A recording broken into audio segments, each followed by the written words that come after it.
ह्या पायावर कॉर्न तयार होणं त्याला कॅलस असं म्हणतात. त्याला साध्या भाषेमध्ये कुरूप किंवा कदर असं म्हणतात. तर हे तयार होणं सुद्धा त्यामुळेच होतं कारण तिथे फ्रिक्शन म्हणजे घर्षण जास्त असतं आणि प्रेशर म्हणजे दाब जास्त असतो तिथे.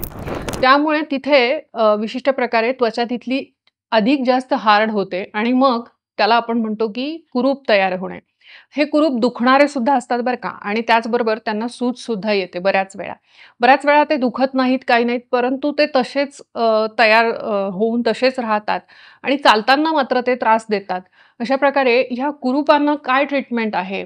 तर कुरूपांसाठी सगळ्यात पहिल्यांदा जर त्याला सूज असेल आणि तिथे आग होत असेल, तर तिथं जळू लावणे ही सगळ्यात सुंदर ट्रीटमेंट आयुर्वेदामध्ये सांगितली आहे. त्याला जलौकावचारण असं म्हटलेलं आहे.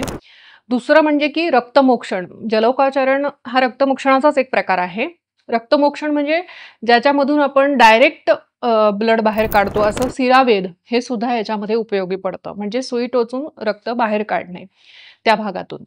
पुढचं येतं ते म्हणजे की जेव्हा त्याची सूज निघून जाते आणि तिथे आग सुद्धा होत नसते, अशा वेळी हे कुरूप तुम्हाला अग्निकर्माने पूर्णपणे दहन करून मुळापासून बरे करता येतात. त्याच्यामुळे अग्निकर्म ही सुंदर चिकित्सा कुरूपांची सांगितलेली आहे.